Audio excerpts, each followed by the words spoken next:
Sean.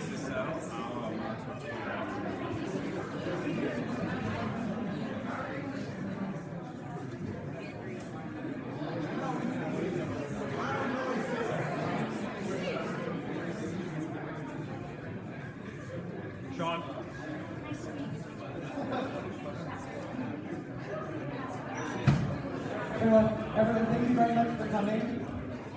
Thank you very much for coming. Just give us a few more minutes. We're going to set up so that we can put the timer, the clock up on the screen, so we can all see the time that the speaker here. So just give us a few more minutes, and then we'll get started.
Yeah, I think it is.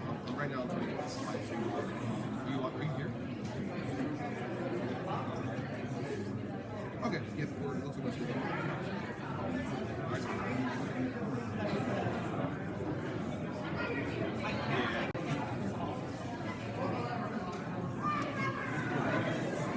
No, yeah, I feel like hey, listen, yeah, alright, I'll see you soon.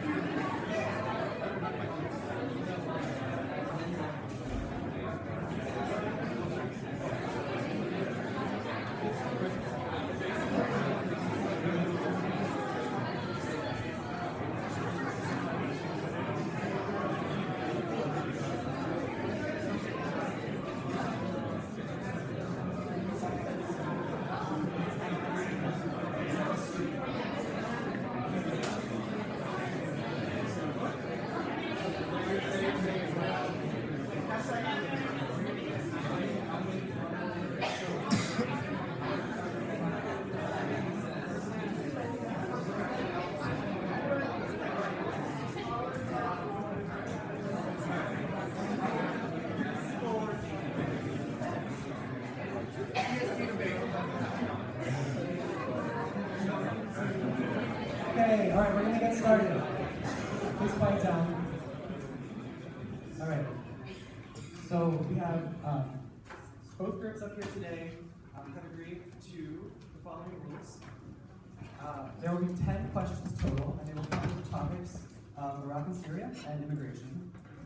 They will have 2 minutes to respond to the question, and then they will each have 2 one-minute rebuttals to the other's arguments.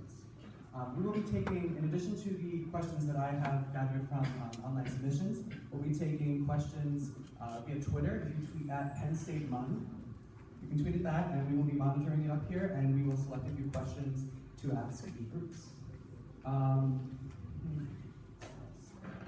I'm hoping tonight that we have a constructive debate from both sides, and I please ask that we be quiet and don't cheer or boo during this presentation so that we can stick to the constructive arguments that are being made here. With that, we are going to begin. Each group starts with a 1-minute opening statement. The College Democrats won the coin toss and opted to go second for the opening remarks, so that means go first. Just let me sit down.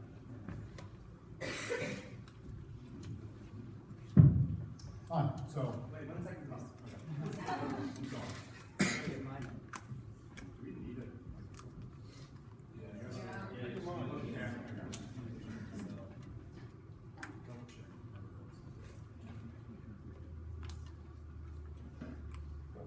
Hi, my name is Chris Baker. I was one of the teams saying the debate is over. I was wrong. The debate is on.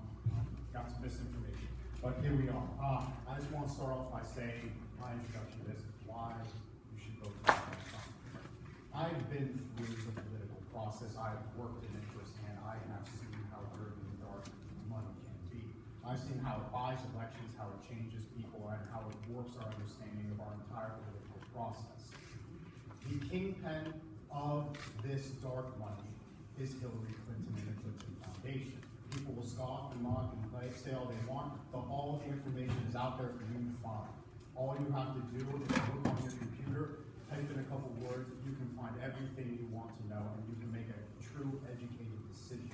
Dark money, what this comes down to, it is we the people versus them the elites, in my opinion. It is people with special interests and lobbying groups who will determine what happens to the rest of us, or we will determine for ourselves. Yeah. Just so everyone knows, I will be tapping when we have 10 seconds left. Right, so that you can have it over the meeting. 1 minute.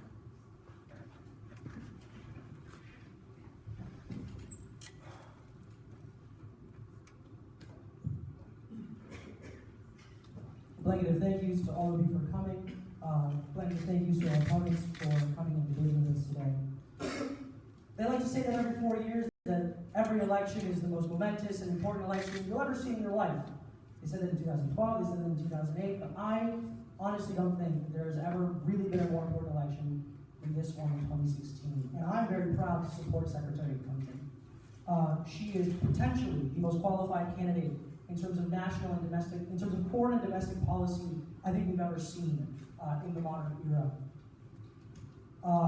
During her speech for the interests of the United States, in this country and around the world, and as Secretary of State, she advocated for the rights of women and children, and gay men and women around the world. So today, I'm going to make for you here a positive case as to why Secretary Clinton should be your next president of the United States. And I hope that this will be a good debate. Thank you very much, everyone. Thank you. All right. So now we're going to begin the debate. Everybody will have 2 minutes to respond to the question, and then we'll go back and forth twice with 1 minute rebuttals. The first question will be for Trump, and the question is, we're starting with immigration as the topic, and the question is, in what way would your candidate change current immigration policy? You have 2 minutes.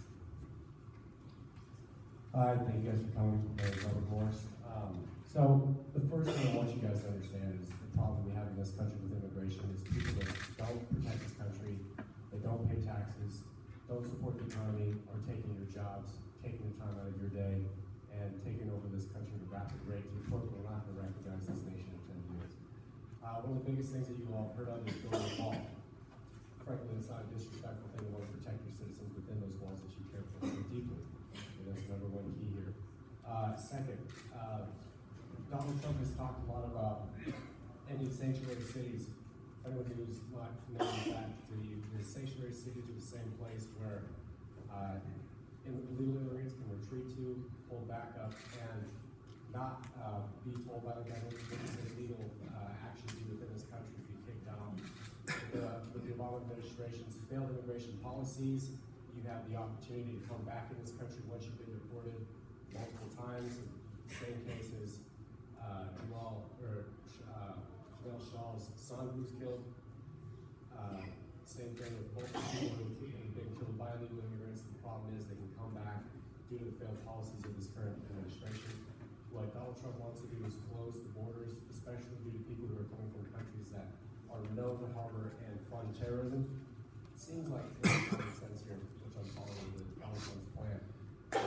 It's his main motive is to protect the people. His main motive is to integrate more regulation on who's coming in the country. He's the only candidate who's endorsed by ICE.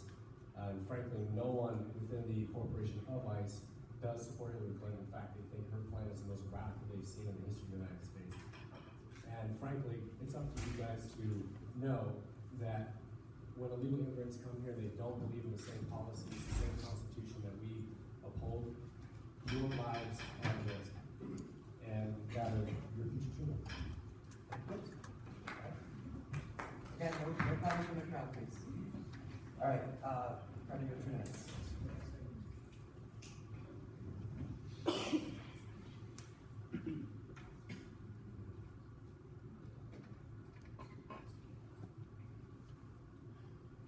So Secretary Clinton believes that the only way forward in solving the immigration problem in our country is by making a pathway to citizenship possible.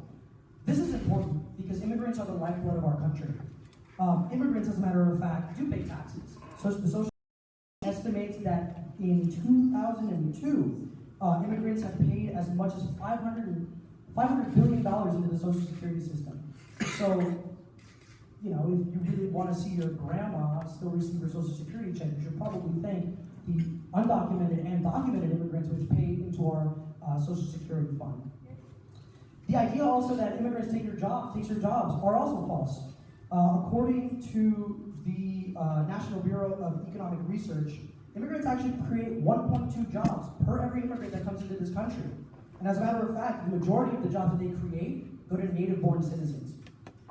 I believe it was the United States Department of Justice which also proved, alongside the Council of Economic Research, that immigrants actually commit fewer crimes than native-born citizens and are actually less likely to be in jail than other people than native-born citizens. With the idea that building a wall is going to be at all effective, that's just a farce. About 70% of the people that come into the country overstay their visas. And while Secretary Clinton and I both agree that we need to overhaul the way that we allow immigrants into this country, we believe that building walls is not the way and not the image that the United States should project to the world.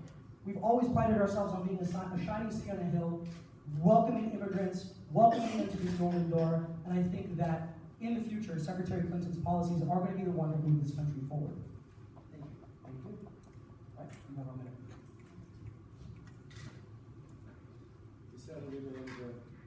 We said illegal immigrant once. We all support legal immigration. Donald Trump does. I love it. I have plenty of blood from, Ireland or Scotland that are immigrants. That's not an issue here. The problem here that we have is the illegal immigration numbers not only are including massive amounts of assaults, batteries, sex offenders, murders, but the fact of the matter is between 2008 and 2014, 40% of all murder convictions in Florida were from criminal aliens. In New York, it was 34%, Arizona 17%. During those years, criminal aliens accounted for 35% of all murder convictions in the 5 states of California, Texas, Arizona, Florida, and New York. While illegal aliens contribute to only 5.6% of total population in those states. So since the numbers are still off, I'm pretty sure we have a problem here. Hillary Clinton wants to cheat the American people from her safety or your safety, your jobs, your money, and ultimately your rights as an American citizen.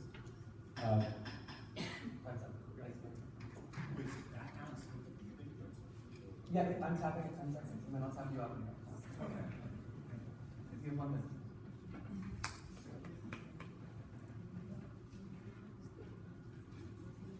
Well, unfortunately, the fact of the matter is that in all of the statistics that he quoted, native-born citizens are still the ones that are committing more crime than illegal immigrants. And as a matter of fact, those murder numbers are only in the few hundreds. So in terms of the impact of your daily life, it's really very little. But you know what really is impactful in many of the states that he mentioned, California, Texas, New York, Illinois, New Jersey, Florida, all those states happen to derive the majority of their tax revenue from the labor of illegal immigrants. What they're attempting to say by not including these people into our society, and as a matter of fact, what their opponent has said, what my opponent has said, in deporting all of these people forcibly would not only be a human rights violation of the highest category, but it would also simultaneously destroy the tax revenue of our largest and wealthiest states. So if this is what you support on next Tuesday, I highly urge you to vote.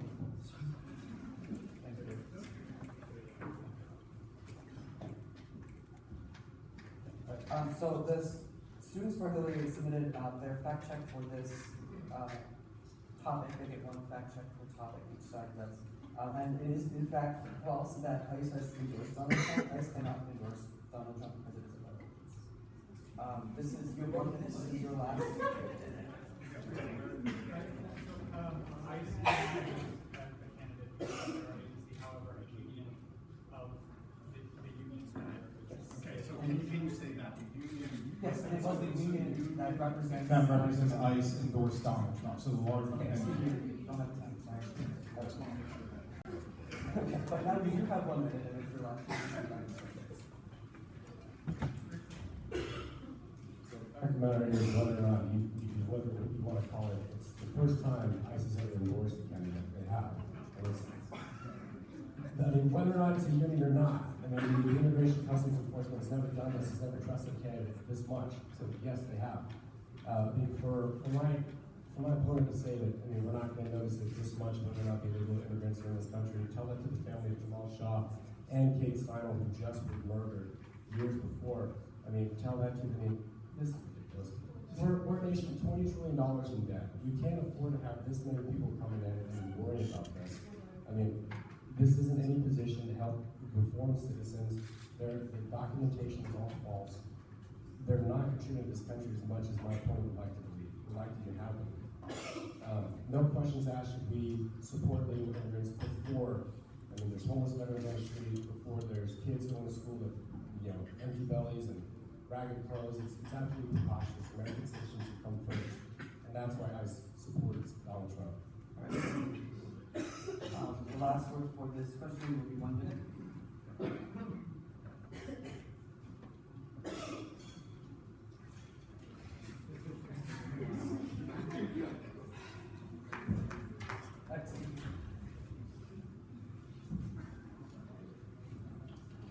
It's a quick question, rhetorical, by the way. How important is an endorsement in crafting policy? Not very. So they're talking about the murder of of a family member of a certain person. And while that is an absolute tragedy and I feel for that person, I feel more for the millions of people which will lose their jobs in California, in Texas, in New York, in Illinois, in my beautiful state of New Jersey, and in Florida, if we deport 11 million people. I feel for the incredible damage that deporting 11 million people simultaneously will do to the image of the United States. Because what kind of example are we setting to the rest of the world as the beacon of freedom and democracy if we're forcibly removing people from this country? And as a matter of fact, they talk about government debt, but again, they really don't have their facts straight. It was shown, I believe, by the 2005 economic report by the president that across the lifetime of an immigrant, both undocumented and documented, they actually contribute $80,000 more in taxes to the system than they take from it. So immigrants has been and always will be a net benefit to this country. Excuse me? Hold on a second. My name is Zach Source. Yes, here we go. 1997, the National Research Council saw that immigrants contributed $80,000 more in taxes than taking benefits. Okay. That's 1997, it's over 10 years ago. It's a decade ago.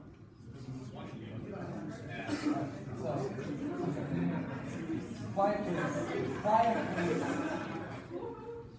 All right, we will check on that. Before we move on, I'd like to remind everyone who's tweeting questions in that I will not ask the candidates any question, or the groups any questions that are targeted. They have to be relevant to both groups, both candidates. All right, so about 20 seconds. All right, so we're moving on to the second question on the subject of immigration. Ricardo will be able to answer this question first as you answer the question first. The question is, the DREAM Act prevents the deportation of students and children who were brought to the U.S. as children by their parents. What is your candidate's stance on the deportation of people who do not choose to come to the U.S. in 15 minutes?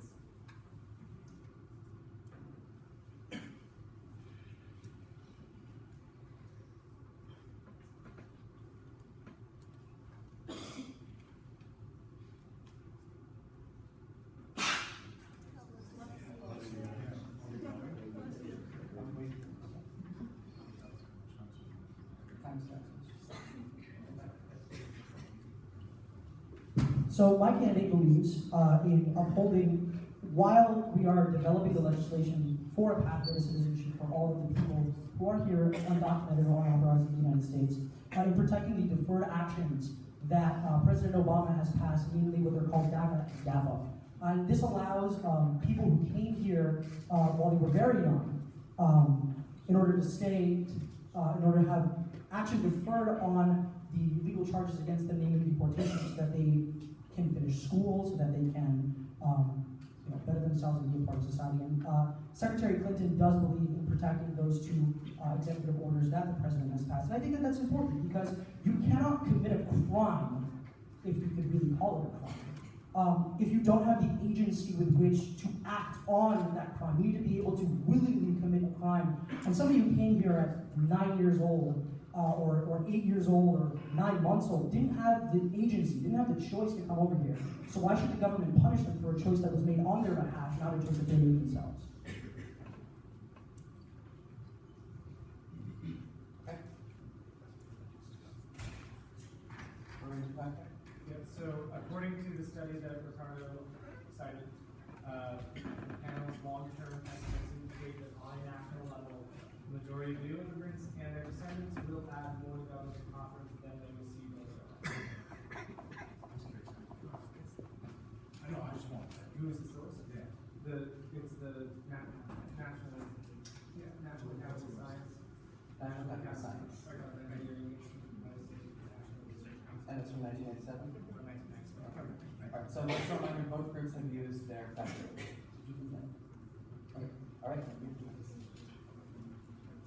I find it funny that my opponent wants to bring up the fact that DACA and DAPA are good ideas, seeing as how Barack Obama used unconstitutional executive power to pass those acts.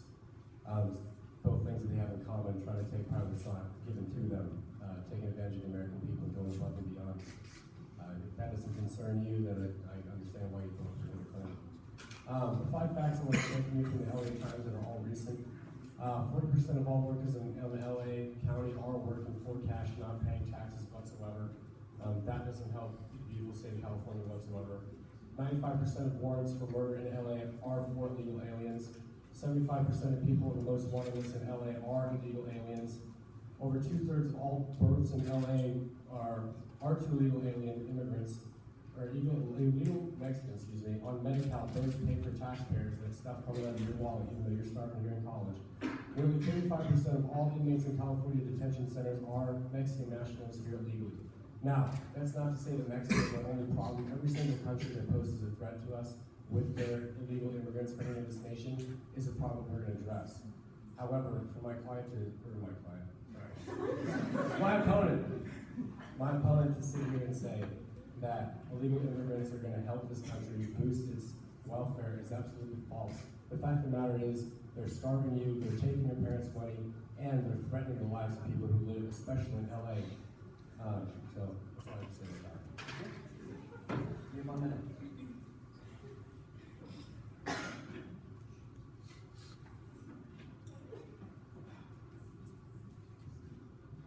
My opponents are attempting to construct a house, right? Unfortunately, they're trying to construct a house for you made out of matchsticks. I'm trying to construct a house for you made out of steel. When their house goes on fire, they're just going to sit in there and light themselves on fire while you escape if anything were to ever happen in my house.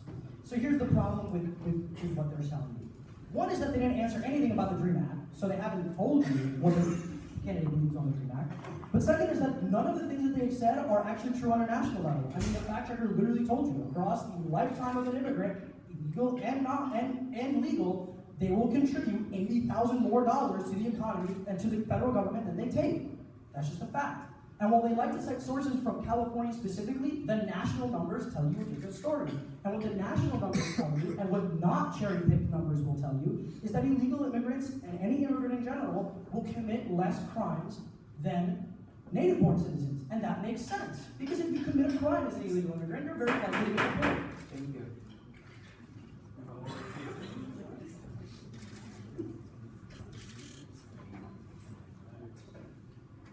Sure, illegal immigrants might not commit crimes, all of them. And I'm not saying that. Not every illegal immigrant is poor or bad. However, the one that killed the 32-year-old Katie Steinel has been deported, or was deported 5 times, came back in this country. Obviously had something left to do here. 7-time convicted felon. She was shot in the back of the head just as before in San Francisco's Pier 14. The fact of the matter, I don't know where he went with this example. It's a waste of time. And what I want you to understand is that this nation is suffering. It's buckling, in fact, under the weight of immigration. And we don't have the time, manpower, or money in order to make this or sustain what my opponent is talking about. In order to have a successful prosperous-nation, you need to have a national language, strong borders, and you need to protect, get, produce, and culture. These immigrants, once they get here illegally, it doesn't guarantee that the money produced is going back to our country. As a matter of fact, a lot of it goes back to the nation of origin they come from. So if you want to have something that benefits this country, how about we focus on the citizens that are here now, or our veterans? Thank you.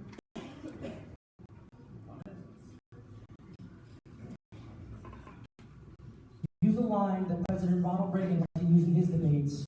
There you go again.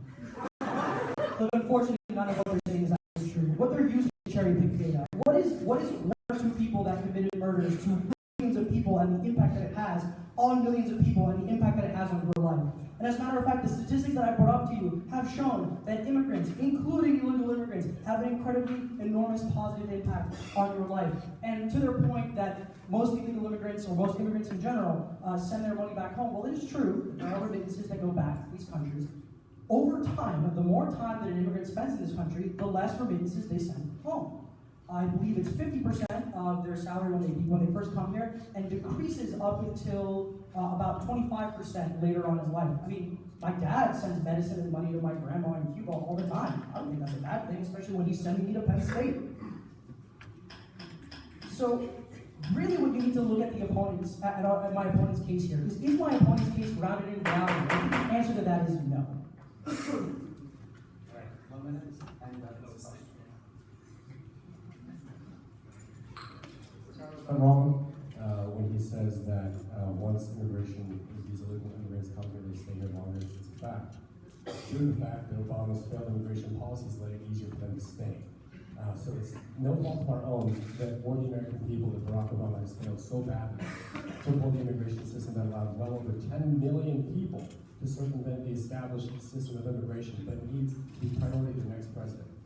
Listen, if you want to not blow off the fact that people have died due to illegal immigrants, that's on your conscience. The fact of the matter is, there's millions of people out here that do suffer. There's people that pay taxes that shouldn't have to. There are people who you'll never see.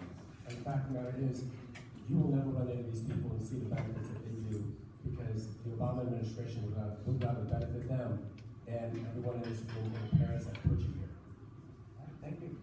This next question, you'll start with your 2 minutes. And then this question is sourced from Twitter, compare today from this debate. The question is, both candidates have said that there needs to be stricter vetting. Considering that refugees can be denied for housing a rebel under threat or death, what further vetting measures need to be taken? The further vetting measures that need to be taken are very clear. Yes, both candidates have both brought this up. I think if Hillary Clinton didn't, it would just absolutely sink or ship. The fact of the matter is, when we have a policy like the Obama administration where people can come in and out through this country as they see fit, whether or not they have a real identity or not, that absolutely needs to change.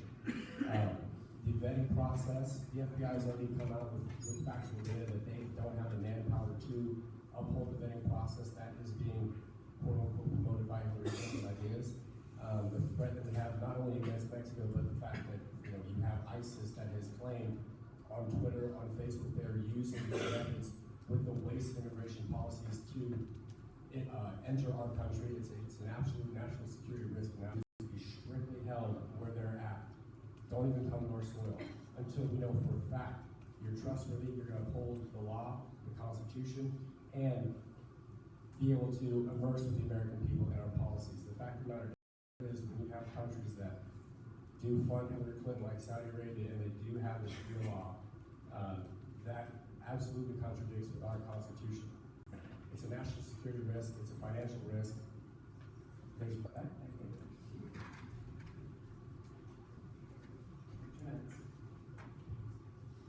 I think it's unfortunate that my opponents don't have enough to say on the refugee crisis, because they didn't really mention the refugee crisis at all. But you know what? I have a lot to say with respect to this. So they mentioned that the problem here is that the FBI can't effectively vet all of these people. However, I think the solution here is to increase our manpower, and that's what the Secretary believes, is that we should meet challenges, not run away from them, right? So the problem here, the magnitude of the problem you have if you get hit by a car is pretty big, but you still go out and you drive your car and you walk across the street because, well, you need to get places, and the odds of you getting hit by that car are pretty low. So in terms of what refugees can do in this country, right, we have accepted almost 4 million people between 1975 and 2015 into this country, either asylum seekers like my father or refugees like from Syria.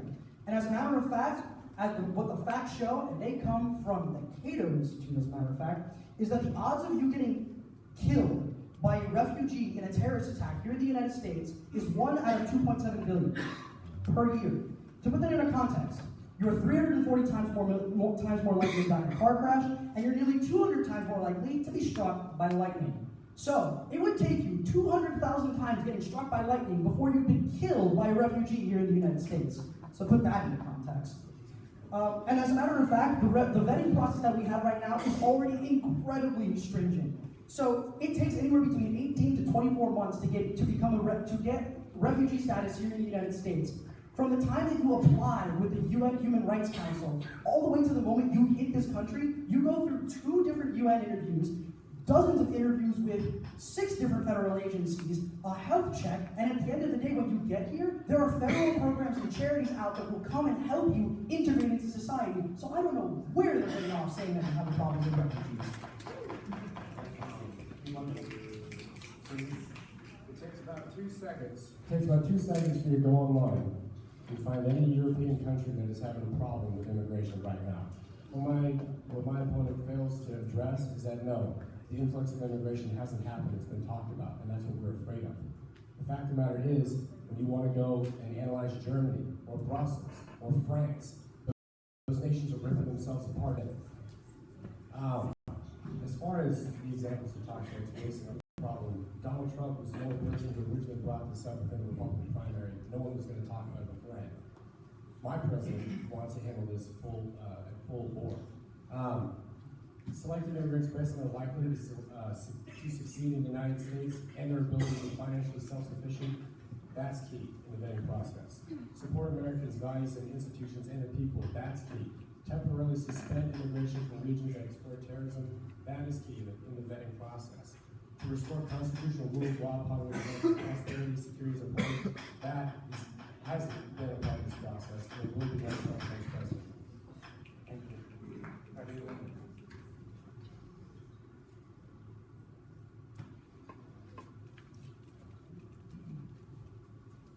Well, yes, as a matter of fact, I can also Google Donald Trump's platform. But here's the problem with what they're saying in comparing us to France and Germany, is that we're not France and Germany. We're the United States. We have a whole ocean between us and Europe. So the problem that they're talking about is absolutely different, because they need to literally swim across the ocean if these refugees want to come over here. So the problem is that courage isn't running headlong into battle, not afraid of what's going on. Courage is being afraid of heading into battle, but picking up your gun and running forward anyway. And that's what I think Secretary Clinton wants to do. She wants to help these people escape a place of murder and destruction for the freedom, for that golden gate that Lady Liberty holds her torch to. And as a matter of fact, what they're talking about when they're talking about supporting the Constitution, that's basically a religious test, which is in and of itself unconstitutional.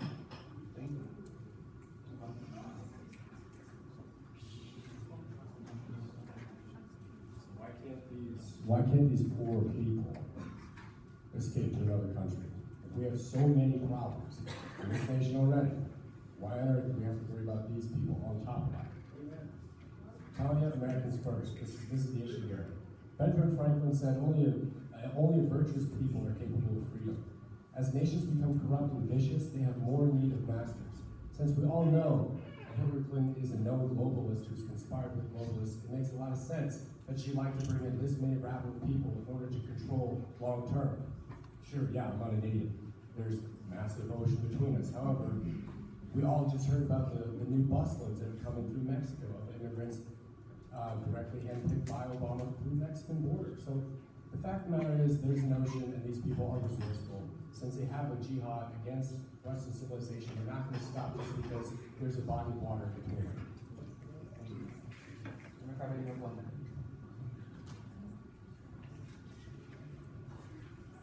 I think it's unfortunate that my opponents can't answer the question. What we're talking about here is refugees, not Mexican immigrants coming around the border. And I feel bad for the person who asked this question on Twitter, because the only person who's really answering the question here is the Clinton side. But the reason why we need to allow these people in and from Syria and from these places in conflict is because the world is asking the United States to lead. Donald Trump wants the U.S. to be this beacon of freedom, wants the U.S. to be respected and to be a leader amongst the world. And you know what it takes to be a leader in the world? Is carrying your fair share. The Germans have taken hundreds of thousands of refugees. The Swedish have also. So why shouldn't we be a global leader in acceptance and in tolerance and let even a few more people in? Because they've taken in literally 10 to 100 times more people than we have. 10,000 Syrian refugees over the course of 1 year is nowhere near what Germany and France and Sweden have done. And as a matter of fact, I think it's improper to say that you can't be Muslim and support the Constitution, because I have plenty of friends here at State College, and you all know some of this.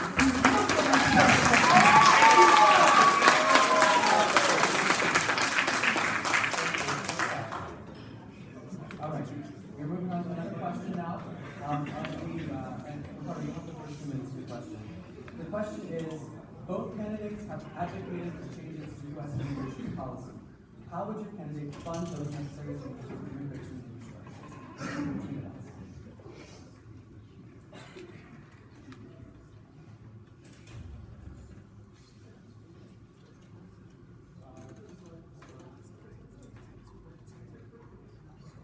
Again, I think it's unfortunate that my opponents find it a problem and I have to leaf through my weeks of preparation in order to formulate my points. However, more importantly is, yes, that's a great question. I think it's a great question and as to how we're going to fund this. And in a foreign policy debate, I didn't expect to get a question on tax policy. However, I will speak to the types of tax reforms that Secretary Clinton does want to institute, and I think these are things that could be applied across the board, not just to the immigration system, not just to the plans that Secretary Clinton has, namely the exit tax. So we do have a problem in which corporations like to move out of our borders but still operate the majority of their operations here in the United States in order to avoid taxes. Secretary Clinton supports closing tax loopholes on these corporations and in imposing on them an exit tax so when they do leave the country, they pay their fair share in order to support the government, which allows them the ability to leave the country. I think that what we need to do here, what the Secretary believes needs to be done about our tax policy, is that the wealthier people in this country do absolutely need to pay their fair share. And without the tax system, either by leaving this country or bullying senators and congressmen into putting tax exemptions into their into the tax code, that's how you end up saddling the American citizen with much more responsibility than what is due in maintaining the federal government. So when we're talking about funding our immigration program, we really need to be talking about how we're going to fund the entirety of the government in general, and the way that we need to move forward on that, and the way the Secretary believes we need to move forward on that, is by making sure that everybody, up and down the economic ladder, pays their fair share. Thank you. All right. And again, the question is, both candidates have advocated for changes to U.S. immigration policies. How would your candidate fund necessary changes to put those together? Answering questions. There's $300 billion spent a year on current immigration policy. Now, I know that's not that big of a number in accordance to our $20 trillion in debt, but that's still a lot of money coming out of your taxpayer dollars. My candidate wants to cut that by a huge margin. He wants to cut spending. He also wants to turn off the jobs and the benefit magnet that many immigrants use. The Medicare that they are receiving, the education funding that they're receiving, all cut. These are coming out of the $300 billion. And we might not see that in a huge deal to the point we can go and buy a new car.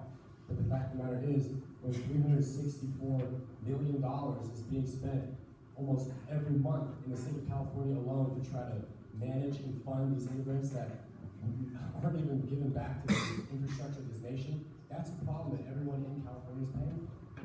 So, in order for this country to succeed, my candidate has adopted the idea, let's cut the spending, let's cut it off of these people, since that's what they came to this nation for anyway, to suck off of us. Let's get it out of it. Let's get it out of the way, and let's bring that money back to taxpayers who actually could use it, who actually need it, and who are struggling in this country already to pay for somebody who isn't even benefiting this country in the first place. You're 1 minute. Look, I understand my opponents really want their own really skewed statistics to be true, right? But and he wants to then simultaneously cut all of that funding. How is he going to enforce those policies? It's an inherent contradiction that that your candidate seems to not understand. A candidate does seem to understand contradictions. And the idea that illegal immigrants come here to suck up government resources, that's pretty racist, my man. Like, immigrants come to this country because they're seeking opportunity. Immigrants come to this country because they're fleeing war, because they're fleeing economic hardship, not because they want to suck off the benefits of the American taxpayer. Nobody comes, my mom didn't come from Colombia because she's like, man, I really want to take all of those Americans' Medicare. But as a matter of fact, what the truth is that illegal immigrants and immigrants in general actually don't use government services or even healthcare as much as native-born citizens do.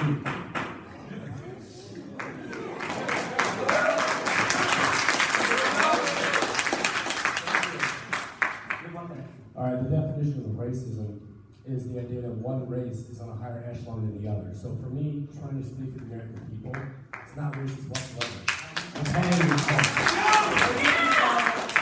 there's two separate issues here. There's two separate issues that I talked about which he seems to get confused on. Immigration and the government spending on people that are already here. The immigration policies, yes, they need to be updated. However, what's being spent on people that are already here, that aren't contributing to the nation, will be cut. Ricardo, does that make sense? Two separate issues. One's not going to change because we need the support. The other, since it's being taken advantage of, will indeed.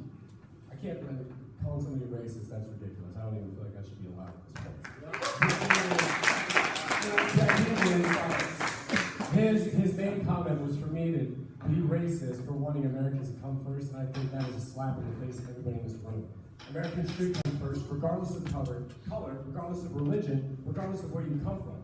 I love each and every one of you in this room, and I want you to succeed. You won't if you have to pay for someone who never.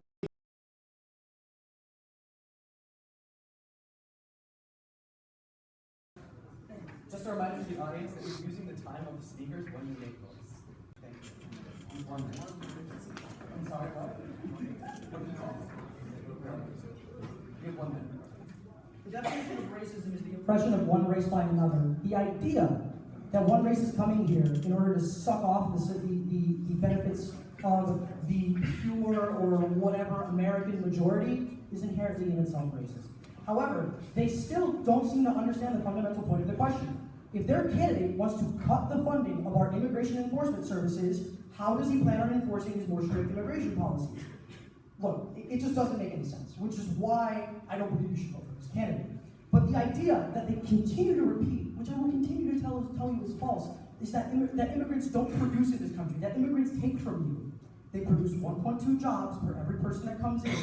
They give $80,000 over the time that they exist in this country, more than they take. And as a matter of fact, they use half the amount of healthcare services in the dollar amount than native-born people do. They do contribute taxes. They pay $500 billion. They pay $500 billion in Social Security as of 2002, and who knows how much more since then. So don't let them get away with these lies. Thank you. You have 1 minute to make a last comment on this question. Legal immigrants. If they didn't suck up as much of this nation's wealth as Ricardo would have to believe, why on earth are there so many policies enacted in order to educate, in order to fund, in order to house, in order to feed these people? The problem my opponent seems to forget is that, yes, we're gonna strengthen the border. Both people want to do that. Both candidates want to do that.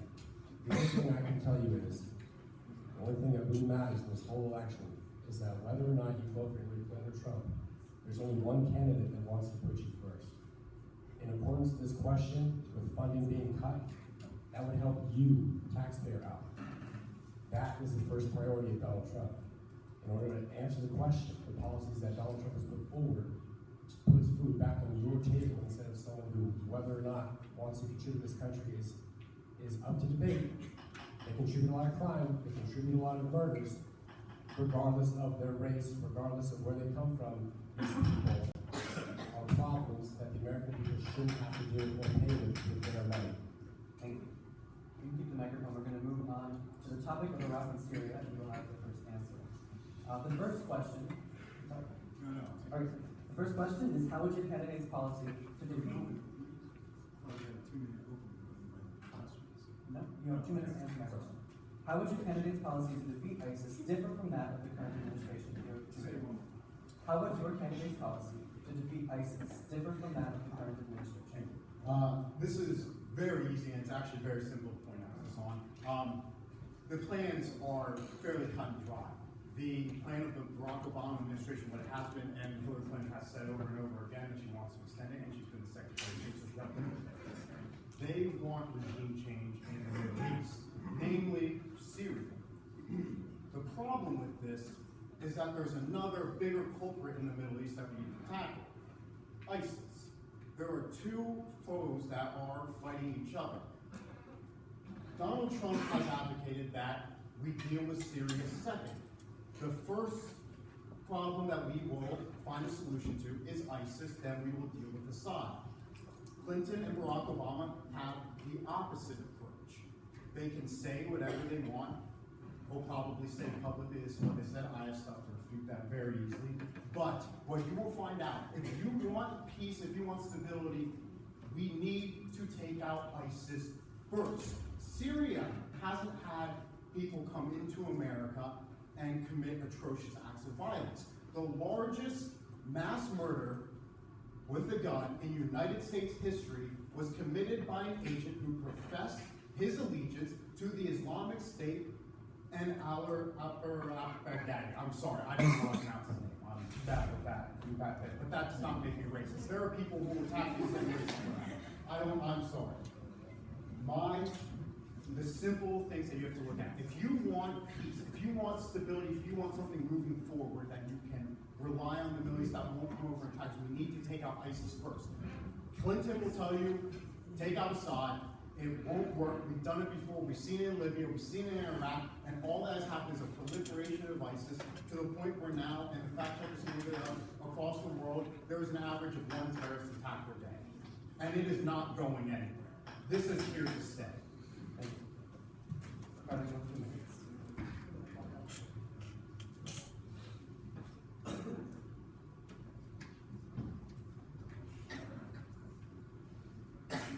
So, my opponents are arguing that we should go first for ISIS. However, I have an approach of ¿por qué no los dos? Or why not both? So, you never seen that taco commercial? You know, soft shell, hard shell? ¿Por qué no los dos? Yeah. Right? That's what I think Secretary Clinton believes in, right? She believes that in order to take out Assad, you need to take out ISIS first. And as a matter of fact, with respect to how Secretary Clinton and Donald Trump want to deal with Assad, it's actually kind of similar. It's actually a place where we find some common ground. Because Secretary Clinton believes in intensifying the air campaign against the Islamic State in Iraq and Syria, as does Donald Trump. However, she does also believe in a no-fly zone, which would put pressure on Assad and the Russians in order to take away the military ability for Assad to win on the ground. So, and to say something about the man who confessed allegiance to Abu al-Baghdadi. He's an American citizen that was radicalized here in the United States, and as a matter of fact, Secretary Clinton has a plan for that too. She believes that we need to engage people on social media and on the internet, right, which is the fourth battlefield, right, in countering the propaganda that ISIS puts out on the internet that gets these desperate and listless, confused young men to go and fight for these people, right? So Secretary Clinton has a plan for that, something which Donald Trump on his platform, trust me, check, does not have a plan for stopping the radicalization of ISIS within the United States, because lone wolf attacks here in the U.S. are more dangerous than attacks that come from abroad. But with respect to what Secretary Clinton believes should be done in Iraq and Syria is an intensification of President Obama's efforts. President Obama's efforts throughout his term have resulted in the reduction of up to 50% of the Islamic State's territory in Syria and Iraq. As a matter of fact, there are brave Iraqi soldiers right now fighting to retake Mosul, which would be their last stronghold in Iraq. We have flown thousands of air sorties since the civil war broke out, which has reduced ISIS's ability to carry out their operations in Syria and around the world. Thank you. Okay, thank you. So again, this will be fun. Number one, the first thing he hit on was Hillary Clinton's plan to stop radicalization inside the United States. One of the biggest things that she's put out is this internet program that is produced by, I believe, the FBI. I'm not sure. It's one of the government agencies. And this perfectly encapsulates the hypocrisy of the left. So the federal government says, okay, well, we need to stop these terrorists right here. We're going to institute an online policy, put it in the schools so that we can teach people not be radical. Well, then the teachers' unions, very liberal, they then attack the federal government and say, well, you're targeting Muslim kids. Now these kids are getting bullied because of your programs. Whenever the federal government sticks its hand into these types of policies, they end up making it worse. Yes, Barack Obama has knocked back ISIS in its territory in Syria and Iraq, but we've also had several attacks of ISIS on the homeland. We have had attacks of ISIS on the homeland, and ISIS is on its reign. Now they're just leaving Syria and Iraq, and they're going into Africa. They're fighting with Al-Qaeda in Africa. Isn't that beautiful sight? Al-Qaeda and ISIS fighting for territory. Thank you. Got 1 minute. What was that? Now I know I'm trilingual, right? I speak 3 or 4, I'm learning the 4th, right? But I know I'm speaking English. It happens, but I know I'm speaking English. I know for a fact that I said that Secretary Clinton has a plan to fight radicalization on social media and on the internet by countering ISIS propaganda. I don't know how you connect schools in here. Like, where's your link, buddy? So I think that plan will work, because that's how ISIS recruits, right? And if they're trying to make you scared by telling you that ISIS is coming to attack us here, that they're bringing people on boats to attack us here, none of that is true. The man that committed the shooting at the Pulse nightclub, the people that have committed these shootings are all American citizens who were radicalized here in the United States. And the problem, to answer their point, of Muslim kids being antagonized in their schools isn't a problem of the federal government. It's a problem of their candidate demonizing Muslims in this country. So if you really want to talk about who is causing problems for Muslim children here in the United States, you should look in the mirror.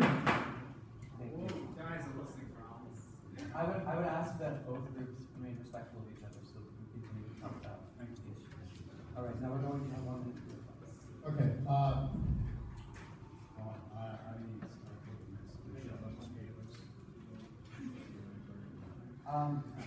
give one more back and forth. You go ahead. We'll be alone. Okay, so this is where some of the fun, this last one, this is where some of the fun stuff begins. Not many of you, I'm sure, have read into the WikiLeaks. They are first-hand accounts of what has happened. This candidate.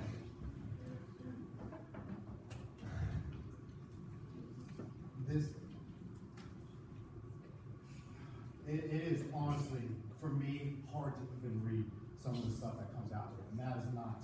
The message also reveals, here we go, the rise of the genocidal Islamic State as an opportunity. Here, this is Hillary Clinton talking with one of the staff. The rise of the genocidal Islamic State as an opportunity with all its tragic aspects.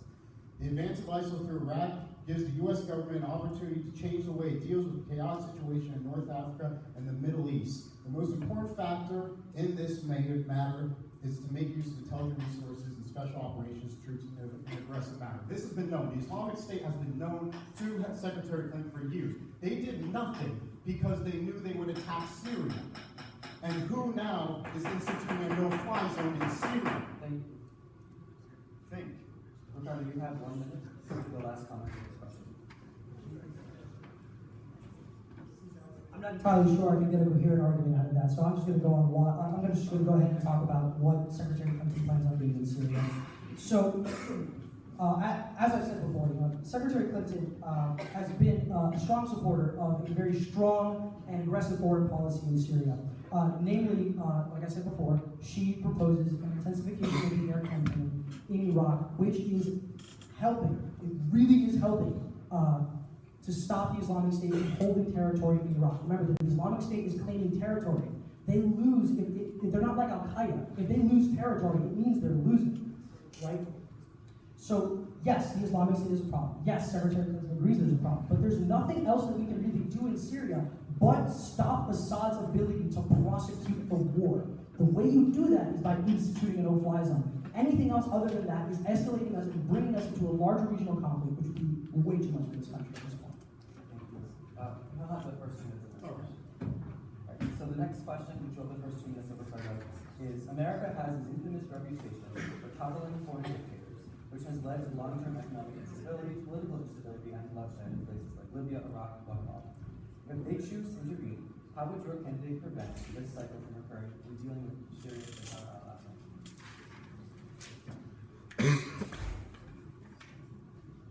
I'm glad you asked. So, yes, the United States does have a checkered history of toppling foreign dictators, but the Secretary herself actually has a record of being in favor of diplomacy and engagement, which is how you're going to solve the problem in Syria.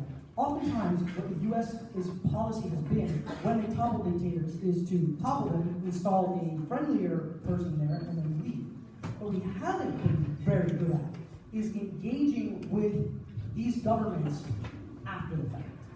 And the way that we do that is by providing them aid, by providing them monetary aid, by providing them political aid, by providing them diplomatic aid, so that they can stabilize their countries. Because ultimately what the United States foreign policy has always been about is seeking regional stability.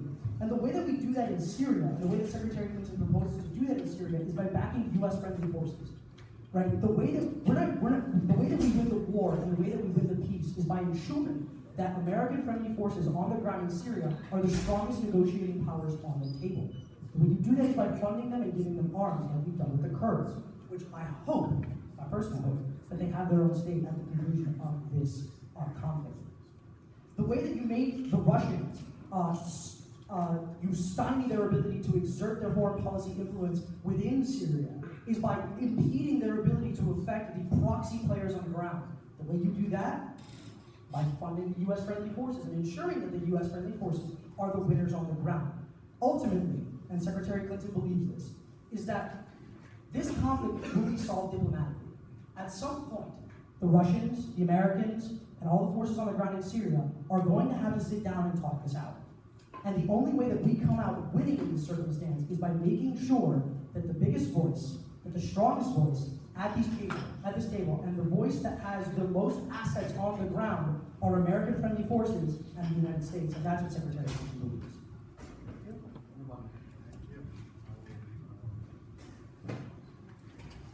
So I just want to make a quick comment on things that I've heard thus far from the other side. Essentially, the answer to every problem that's been asked is through nicer terms, him saying stuff like, we all pay our fair share. We'll raise taxes and Hillary Clinton will solve all the problems. That's all I hear from the other side. If you want to talk about a don't-fly zone is the most dangerous implementation we could put in Syria. Retired senior pilots worry that a no-fly zone could lead to escalations with Russia that will take us to levels not seen since the Cold War. Retired Air Force, a three-star general, said that a no-fly zone would create, quote, an indefinite air occupation, rise tensions with an increasingly aggressive Russia. The highest-ranking military official in the U.S. Armed Services, he said that right now, for us to control all of the airspace in Syria will require us to go to war with Syria and Russia. What a no-fly zone means is that if a Russian plane flies into that land, it will be shot down. You want World War III, you want all the doom and gloom that he says we're perpetuating, you elect his candidate. Because with our candidate, what we are saying is, let's not focus on Syria. Let's not institute a no-fly zone. Let's kick the crap out of ISIS, and then we'll figure out how to fix the world afterwards. Because right now, the largest problem to us and to our world, to our posterity, is the Islamic State.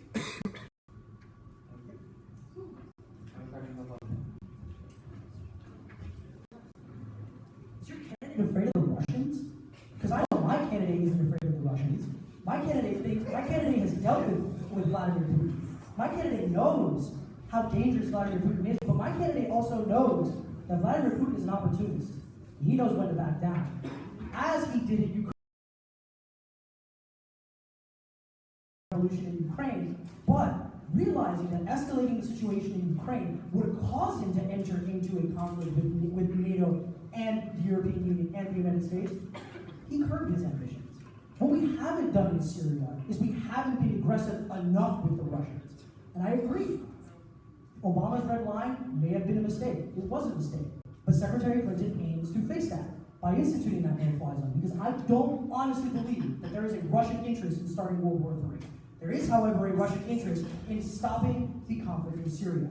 So, really what we need to focus on here is ending the conflict. And doing nothing in Syria, as they propose, is not ending the conflict. Okay, it's fine, because this is quite opportune. Today on CNN, Vladimir Putin has said that if you elect Hillary Clinton, it's war. That's World War III if you elect her. I want to go off. Why are we trying to piss off and play chicken with the only other established nuclear power in the entire world? I don't know. Maybe because some people, for whatever reason, like the idea of war.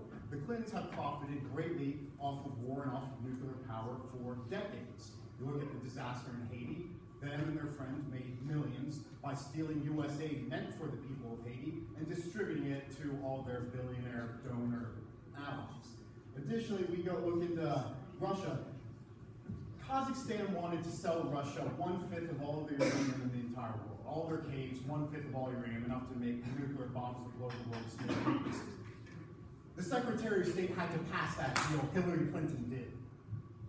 Thank you. Probably in a minute.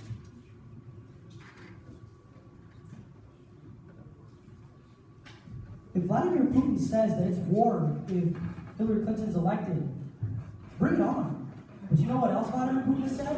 Vladimir Putin has also said some very nice things about Donald Trump. And now I wonder why he would say that. So, again, I don't think, and neither does the Secretary in her wealth of foreign policy experience, think that the Russians are legitimately going to engage in World War III over Syria. There's really no, anybody with a foreign policy head on their shoulders knows that, you know. And really what you need to think about here is, why can't you do both? What is so scary about a state, or a supposed state, which is already on their back foot, which is being bombed into the 16th century? What is so scary about them that you cannot also simultaneously deal with another dangerous and another horrible person who also needs to go in that region? Honestly, I believe in the American military and the American foreign policy more than they do. Thank you. You have 1 minute. You're supposed to comment on this. Ricardo, you're the furthest person having a foreign policy head on your shoulders. You have a political head on your shoulders. Hillary Clinton is an absolute farce. She's an idiot. The example of how that Hillary is with her display of national security is actually releasing a plan of destroying ISIS. Why on earth would we do that? Starting with the internet, that's child's play. Donald Trump doesn't have to release a plan, however, with secret conversations with, which is absolutely allowed. He's been endorsed by 200 generals and 200 admirals to take the fight to ISIS. And the way you do this is with boots on the ground. I've done this myself. I spent 4 years in 2nd Ranger Battalion and 3 deployments to Afghanistan. I've actually talked with these professional Iraqi commandos that are doing well in Iraq. They suck. They're horrible. They're not as equipped. They're not as smart. They're not as trained. They're not as passionate as the American warfighter is overseas. I'll tell you right now, he's absolutely wrong. His candidate's wrong. Donald Trump is right because he knows exactly what to do. Unleash the American military. Give them funding that Obama has withdrawn, but let them fight for 3 weeks. You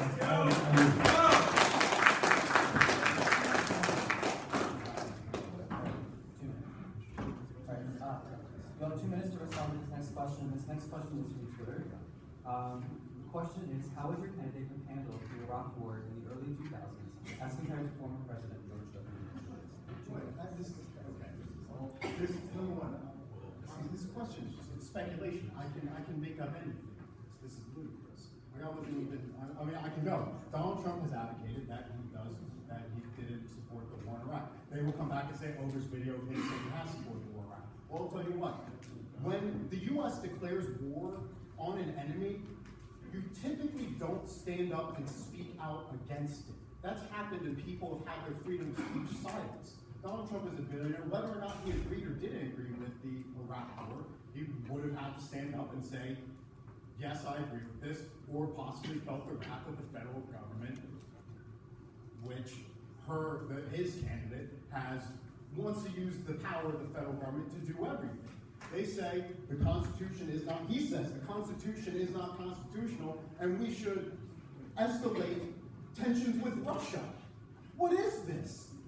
How about we take a step back, we bring our troops home. If we need to fight ISIS, we knock out ISIS, we send our troops there, take out ISIS, bring people home, take care of people here. America first. Our roads, our people, our bridges, fix America here first, and then we can start to look out to the rest of the world. Things aren't great in America right now. I think a lot of people feel that themselves personally. You can look at us from a grand standpoint and say, oh, the GDP is skyrocketed. Well, yeah, so is our national debt.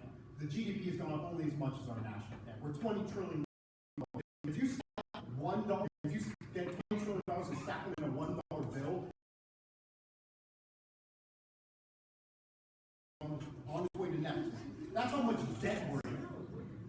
You can stop that. That's how much debt we're in. $20 trillion worth of debt. You think what is more of a threat to us? Syria, the Assad dictator, or $20 trillion worth of debt? This question is managed in I'll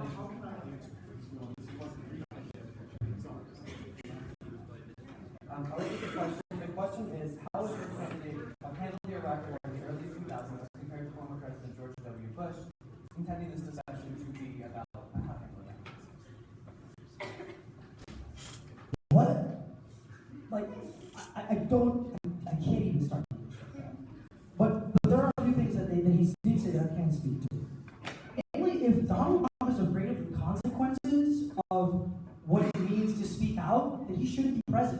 Because when you're president, you can't be afraid of the consequences. You need to speak out. You need to be that leader, and you need to go in, even though you're afraid of those consequences, and stand up for the American people. That's what Hillary Clinton will do. I don't want a president who's a coward.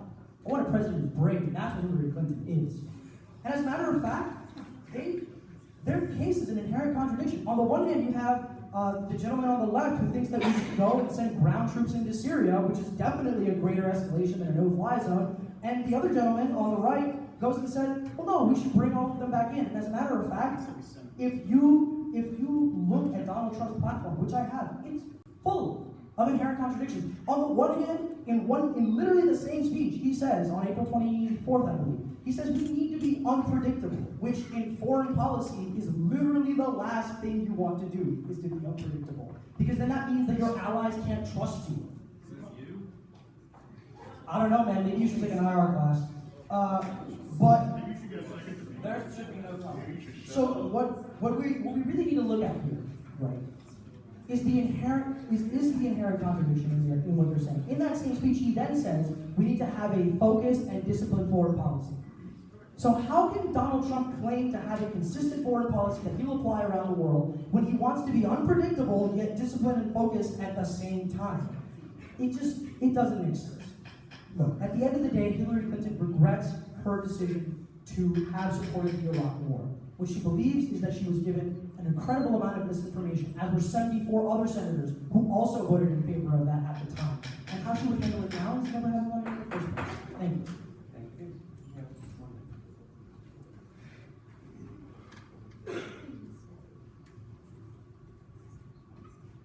Ricardo clearly has no idea how adults converse with one another, seeing as how being unpredictable in one speech and talking about having a strong military in the same speech is okay.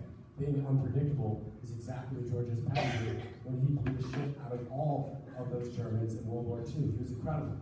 Okay, unpredictability is a great thing, and that's one of the main reasons why we're so effective in combat. Okay.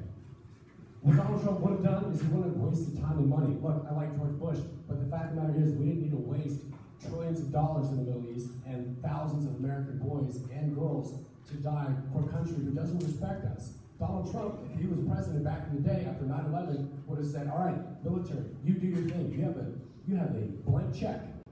Topple Iraq, topple Afghanistan, bring those people home, and then we're going to leave them where they are. That's exactly what he should have done, and that's exactly what Trump's going to do. I know that for a fact because that's what he's done in his business. He makes the deals that he needs to do, and then he gets all the money that he can without having to cut costs and save his company, which now is America when he's president. Ricardo, you have one.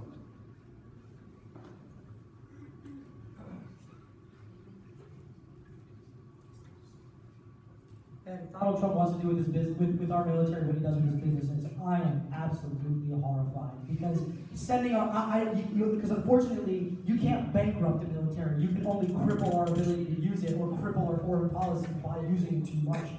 And as a matter of fact, what he's saying is that Donald Trump wouldn't have done anything differently than George Bush, because that's exactly what George Bush did. George Bush went in absolutely recklessly, started illegal prisons in which he tortured people.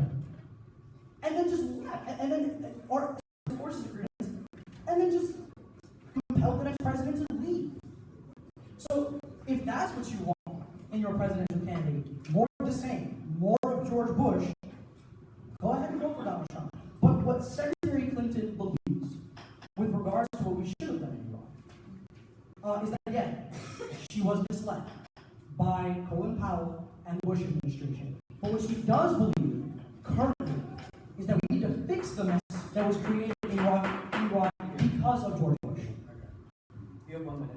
Thank you. Fun fact: members of the cabinet that advised George Bush into going into Iraq in the first place, a whole host, I think it was something around 50 of them, have endorsed Hillary Clinton. George H.W. Bush has endorsed Hillary Clinton. George Bush doesn't support Donald Trump. So if the Bush administration and their foreign policy is more like either one of those candidates, it is far and away, no questions asked, unequivocally Hillary Clinton. On top of all this, if Hillary Clinton is going to speak out and be this fantastic moral arbiter, why did she take $25 million from Saudi Arabia?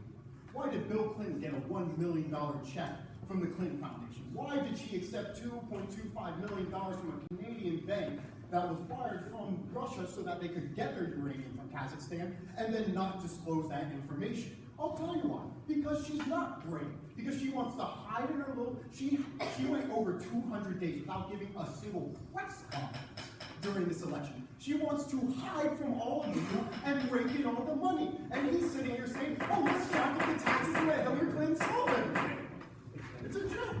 Ricardo, you have 1 minute. This will be the last comment on this question.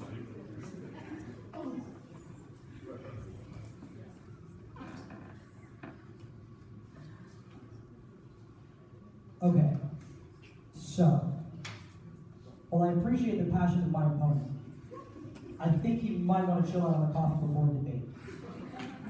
Here's the problem with some of the statements that he made, is that George H.W. Bush has actually gone on record as voting for Hillary Clinton, so I'm not entirely sure where he's getting that. As a matter of fact, Laura Bush is voting for Hillary Clinton. But here's what I think about the Saudis and the Canadian vaccine thing. It has been proven, and you can go online and search it, is that none of this had any weight. None of those donations to a charity which helps give people AIDS medication around the world had anything to do nor influence her decision making in the State Department at all. And you know what? If the Saudis want to go ahead and give money to a charity which helps people get AIDS medication all over the world, go ahead, man. If it'll make your conscience clear, then sure. All right, thank you. Please come on the and we'll start. Is this one 2 minutes? We're starting again to new questions or 2 minutes? Okay, thank you. Yep. So this question is from Twitter again. And the question is, how will each candidate aid Iraq after ISIS is eradicated so that Islamic extremists do not overtake the region again? Ricardo, you have 2 minutes.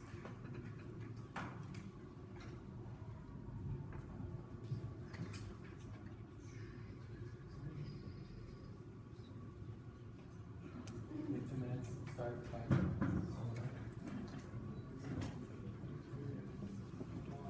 What Secretary Clinton wants to do,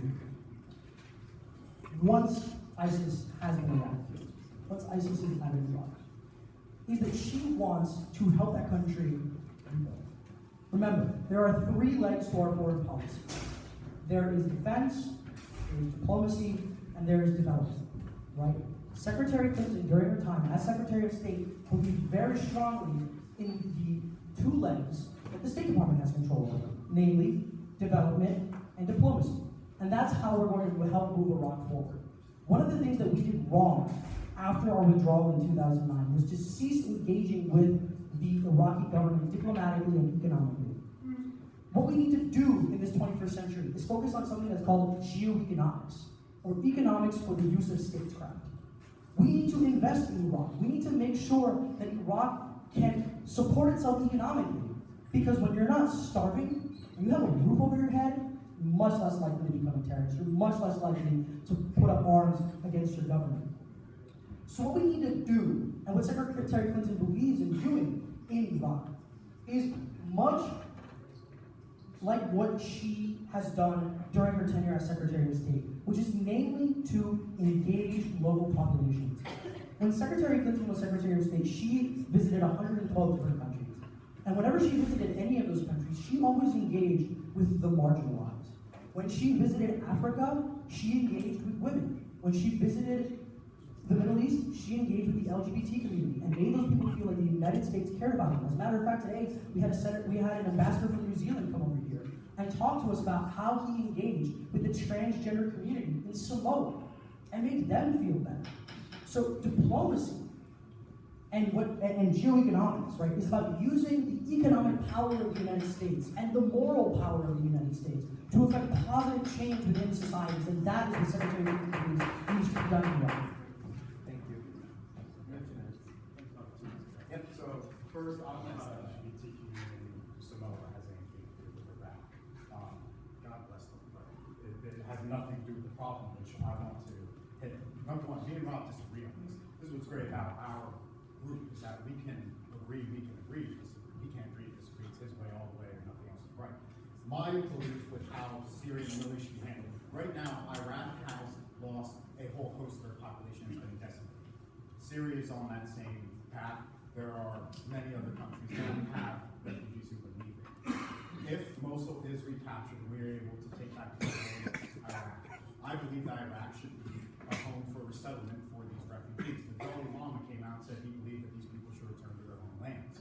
So if we are able to maintain Iraq, get control of it, I believe that can be populated with refugees. And additionally, if you want to look at other ways we use, Saudi Arabia and Qatar, the same countries who have funded Hillary Clinton, $25 million, same countries who we know clandestinely fund ISIS. So funny how those two countries fund Hillary Clinton and ISIS. Going off LGBT, they kick LGBT community off the bridges. My thing is, let's resettle in Iraq. I'm going to Iran. My idea is after we wipe out ISIS, ditch Iraq. I want nothing to do with it. We've spent trillions of dollars in that country. Lots of blood in that country. Many of you probably have family members that have served and may have died. It breaks my heart about that. But the thing is, if Hillary Clinton gets her way, it's going to take time, and we're going to do this whole shenanigan game again, and we're going to have to re-stabilize the country. Let's not. Let's destroy ISIS. Let's beat them to the ground so they can't even come back ever again. And then once that mission is accomplished, like it should have been in 2001, we leave. Because there's not enough money in America or the world to change the way the Sunnis and the Shiites constantly fight. There's not enough money or blood in America to change the way of life that it is over there. So it's neither candidate's responsibility to help Iraq. Let's help America first. Thank you. All right, now Ricardo, back to you with 1 minute.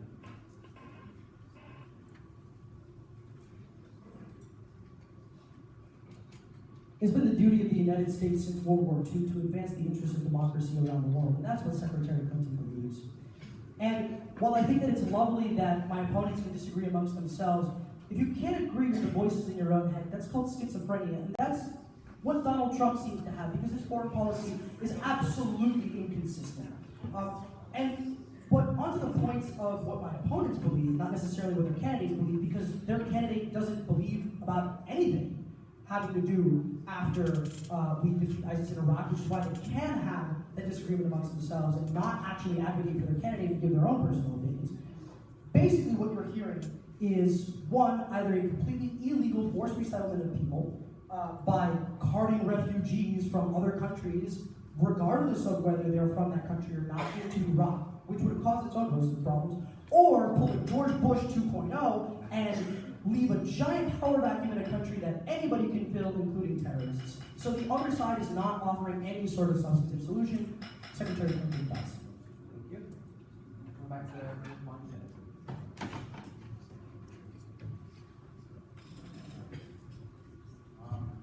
Well, this has been a whirlwind, so I just want to go on. Whenever people use debates, like when they say we should have war with Russia and the Constitution is unconstitutional, you know that their argument is farcical, much of they rely on labels, so that's why he calls us racist and schizophrenic.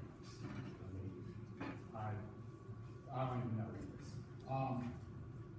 To move on with how we should deal with this. I can't even remember where we're at in this thing. What is the question? Because he just went off on people racist. The question is, how will each candidate aid Iraq post-ISIS? Okay, so yeah, he's saying will you either be this person, that person. Again, this is all speculation, so we're able to put our own personal opinions on. This is all speculation. However you want to do it. Again, I think that if you do, what's the difference between carting people to America and carting people to Iraq? It's just closer. I mean, you can say, well, that's the same, it's the exact same idea, it's just a different location. Saudi Arabia and Qatar taking no immigrants. Zero, no refugees. This is ludicrous. You don't have to be the dumping ground for everyone else's problems through your tax dollars. So we both have 1 minute left to respond, and I'm going to refocus the question a little bit and ask, what does your candidate think about the role of the U.S. should be in the Middle East? And refocus that. So you have 1 minute to comment on that. See, I reject the premise of that question because the Middle East is complicated. The Middle East isn't one monolithic place and one monolithic problem. It has a myriad of problems, and every person is different. You know, there are Bedouins who roam the deserts. There are people who live in cities. There are farmers, and every country is different. And a lot of the problems with what we see in the Middle East come from the effects of colonialism. All of these borders are artificial, right? So what my candidate believes is how our policy should be in the Middle East in general, while I do reject the premise of the question, is about engagement.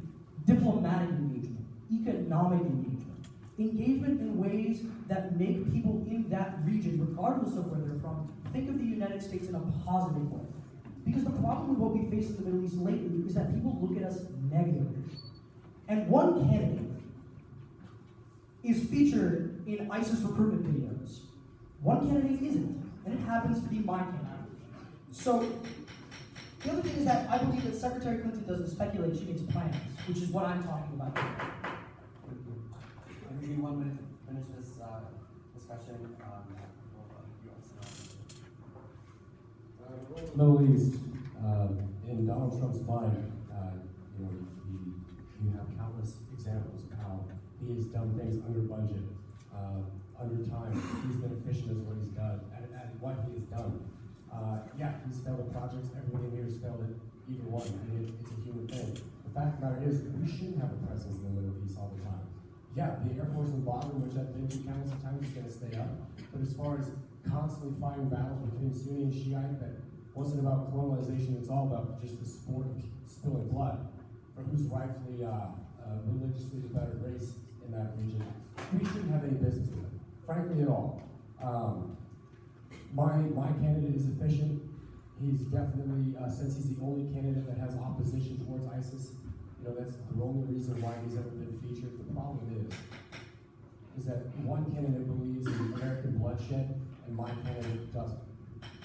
Thank you. Now we're going to move on to our final question, ladies. And the question is, we'll go to you first. The question is, both of your candidates have been accused of being hawkish in their foreign policy relations. What would your candidate do to further peace in the world? Peace through strength. I'm going to say it again because it might cut out. Peace through strength, okay? The last time we had as much funding for our military to be as successful as it has been in the past 20 years was during Ronald Reagan's administration. The only reason why you have figments of terrorism like ISIS or Al-Qaeda or the Taliban saying that they have an opportunity to bolster their strength on America and our endeavors to promote freedom around the world is because they see us as a weak target. Predator is a coward. They go after the weakest link that they can. So when you defund the military like Obama has done, when you have friends like Hillary Clinton who just let Americans die and world renowned, now that the American foreign national policy doesn't care about American boots on the ground, you invite that challenge. So to answer the question, look, you don't have a spade-tongue, polished politician like the serial rapist Bill Clinton answer the questions here. You have Donald Trump, who's not a polished politician, but he cares about America. So, in the future, when it comes to trying to handle global affairs, Donald Trump is going to care about the blood that's going to be shed. Is it worth it? Probably not, because the fact of the matter is we have many more problems within the United States that need to be handled right now that are just as severe as ISIS growing, and to waste life and waste money and waste time trying to secure borders that are just going to evaporate in the next 10 years like they have the entire time that region has been recorded on Earth. Okay, we have 2 minutes into the question. Both of your candidates have been accused of being hawkish. What would your candidate do to further peace in the world? Are my opponents claiming that Islam is inherently violent? That's what I'm hearing. But I disagree. I don't think Islam is inherently violent. I do believe that Islam is a religion of peace, but the people that are perpetuating this violence in the Middle East are people who pervert that message of peace, much like people do here in the United States. And I'd like to also answer some of the things that they also said, is that Bill Clinton isn't running for president, so I don't know why we're mentioning him. And that Donald Trump is actually a rapist. So I don't know why you vote for him on that if Bill Clinton being a serial rapist is your problem. So on to what the question is, which is whether Secretary Clinton is a war hawk or not. Now, Secretary Clinton has a wonderful, long track record of supporting peaceful diplomacy throughout the world. She actually ensured in 2009 the signing of the Turkish-Armenian Accord, which opened relations and the border between 2 countries, which hadn't been open in almost 100 years. She led efforts, as a matter of fact, within the UN and the White House to strengthen sanctions on Iran in 2010. She negotiated the return in 2009 of Manuel Zelaya, who was unconstitutionally thrown out of office in a coup, and helped organize the elections after that. She declared before the Human Rights Council that human rights are gay rights. So Secretary Clinton has had a long track record of using diplomacy and using the diplomatic power of the United States, which I and she believe has not been used as effectively throughout the last 20 years. And that's how we're going to accomplish, to help out peace in the Middle East, right? We're not going to accomplish it necessarily by dropping bombs. When we have to, we need to. For example, when the world cries out for American aid in Syria and Iraq, we should give it to them. But we should also be the head diplomat and the head mediator and the head negotiator of the world, and that is what Secretary Clinton is prepared to do and has always done. Thank you. You have 1 minute. Thank you. Okay, so a couple things. Number one, peaceful diplomacy. Interesting because, again, you can read through all of Hillary Clinton's diplomacy during her time as Secretary of State. One of the emails I found, Cindy Blumenthal was a former aide to Bill Clinton. She was emailing John Podesta, talking about Libya, her peaceful diplomacy in Libya, where they shipped in arms and purposely knocked over the entire government of Libya by killing the president or whatever it was, Gaddafi, and the country has fallen into ruins and ISIS has taken over certain parts of it. Why did they do this? Well, part of the reason why they did this was they felt that if there was a regime change that was successful in Libya, that then Syria would be happy about regime change. It's almost like, you know, she's got a thing going on or something. In addition to this, you look at Qatar, Oman, Kuwait, United Arab Emirates, Saudi Arabia, all these people have paid the Clinton Foundation tens of millions of dollars for pay for play. Meaning, we get what we want if we pay the amount that we want. Is that peaceful diplomacy? Giving Saudi Arabia, who kicks homosexuals off of buildings and doesn't even allow women to drive precedence over the American people because they have money? Starting at 1 minute. I think Secretary Clinton believes on staying on topic. So as to, so I'm going to stay on topic, right? I'm going to talk about what the United States' role in the Middle East should be, right? The United States' role in the Middle East should be to promote American values and American interests in that region. That is what our foreign policy has and will always be about, promoting American interests. An American interest in that region is seeing peace. An American interest in that region is seeing that region become more diversified in terms of the economic resources that they have and the ability for them to export other types of things that aren't just oil or that aren't just, poultry agricultural products. We need to engage with that region economically and diplomatically. We need to bring back the good name of the United States to the Middle East because we didn't always look at the Middle East like this. The Middle East didn't always look at us the same way. And Secretary Clinton, throughout her tenure as Secretary of State, has had that experience and ability. You have 1 minute. Okay, thank you. Can you read the question one more time? Sure. Both of your candidates have been accused of being hawkish. What would your candidates do for the peace in the world? Okay. There is no question that Hillary Clinton is more hawkish of the two candidates. You look at what has happened across the Middle East, the proliferation of ISIS, the spread of terrorism to the point where now we're at one terrorist attack a day. You look at who she's funded by. I find it very interesting because, I think he said, it's unfortunate, I can't understand, somewhere around 20 times now throughout this debate. He hasn't once even acknowledged WikiLeaks or the pay-for-play scandals. They won't. No one will because they can't understand. This is a different sort of election. This isn't a policy over whose policy in Syria and Iraq is better. This is a question of who's making these decisions. Is it going to be an American citizen or is it going to be foreign governments and any billionaire who has enough money to chuck in the pot of Hillary Clinton's foundation? That is how these decisions are made. There are 50,000 emails about it, and he says, oh, this isn't true. The FBI is she's being investigated by the FBI for a third time now. It's true. You can read it yourself. All right, thank you. This is the last comment on this question. You have 1 minute. Ladies and gentlemen, we don't need to hawk measure here. We really don't. Because their candidate doesn't have any idea why using nuclear weapons is a bad idea. So when you're talking about who's making the decisions, I would like to have somebody in the White House who knows why pressing that big red button is not a good thing. However, you know what? I will answer the issue on the emails. Because you know, until I see the Russians dropping Donald Trump's emails, I'm really not going to believe a single thing in there, because what the Russians like to do is slip in convincing fakes, and we know that. We've known that for decades, that is how Russian propaganda, how Russian disintelligence works. So if they want to listen to Russia's attempts to destabilize our political system, that's fine by me. They have all the prerogative to do that. But like I said, I'm going to stay on topic. I'm going to talk about why Secretary Clinton has the qualifications and has the ability to perform in the Middle East. It's because she has all of the experience as Secretary of State in handling Middle East peace. Sit down, please. We're going to close the table.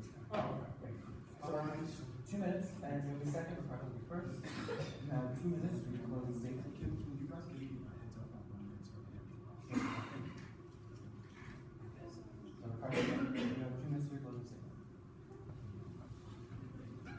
Thank you, everybody, for coming. Thank you to my opponents for being here. In this election, you have a choice. You have a choice between a candidate who understands foreign policy, understands the important things that are going on in America, somebody who understands the world. You have a candidate who believes in American exceptionalism. You have a candidate who believes that America is already great, and that her greatest days lie ahead of her. That candidate, my friends, is Secretary Hillary Clinton. On the other hand, you have a candidate who believes that we should use nuclear weapons, who believes that Vladimir Putin's a good guy, who doesn't understand that 6 bankruptcies costing him billions of dollars is a bad thing, who thinks that a small loan constitutes $1 million. You have a candidate who's so fundamentally out of touch with reality and out of touch with the American people that he should be nowhere near Washington, D.C., let alone the White House. But that's not why I'm here to talk to you today. I'm here to talk to you today about the positive case for Secretary Clinton. Now look, Secretary Clinton, I understand, has been dogged by scandal her entire life. Sometimes justified, sometimes unjustified. But when you look at our emails, really the decision-making lever here, we're really gonna pull them because of a bunch of emails when the other side is on trial for fraud and child rape? Really? Come on, guys. I get it. I get that some of you have trepidations. I get that some of you are frustrated. I get that some of you want change in the system. And you think that both candidates are bad. But on November 8th, what I want you guys to think about isn't which pill do I have to swallow, but which person is going to make me more proud. You know what? For me, that's Secretary Clinton. Because when I think of an American president being a woman, that makes my feminist heart so happy.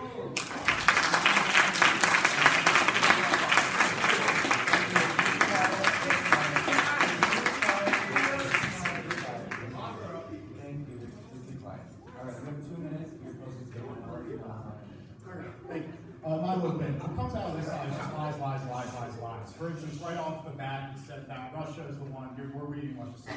Actually, we've had some. Number one, the New York Times, a very liberal institution, came out and talked about plain entirely and said there's no link between Russia. Number two, one of the hackers was found as a 16-year-old in the United Kingdom. That's who's doing this. It's anyone. It can be anyone. Lucifer 2.0 is a guy from Romania. These aren't Russians who are hacking and leaking out the emails. Maybe people are hacking and leaking out the emails because they don't want Hillary Clinton to be president. Because she's not beholden to we the people. We, in the Declaration of Independence, are governments instituted among men deriving just powers from the consent of the government. Hillary Clinton is a government derived by whoever has the most money. Period. End of story. Nothing more. That's all I have to say on my mission. Ron wants something. I'd like to thank you guys for coming. Appreciate it. This whole debate is actually, it isn't between Ricardo and I, regardless of how petty he is or his insults. It's about educating you. The people in the audience. Listen, you've got a candidate that has 50 names alone that have died surrounding her before the DNC after those 7 people have died. The character of Hillary Clinton is absolutely awful, defending rapists that have gone after 12-year-old girls. You have people that have been absolutely molested by Bill Clinton, and she's gone after them. The fact of the matter is, her character is absolute garbage. The family track record of abandoning U.S. soldiers, whether it's 1993 in Mogadishu, Somalia with Bill Clinton, or in 2012 in Benghazi with Hillary Clinton as the Secretary of State, this is more fact that they don't care about they don't care about America. They care about themselves. Her dream is a hemisphere Hemispheric common market with open trade and open borders. She's a big proponent for globalism. I'm telling you guys, this is not something that's a good idea. Donald Trump has worked with people. He's hired minorities, gays, all sorts of people as long as they can get the job done to be efficient, effective, and prosperous within this business and America. God bless you guys.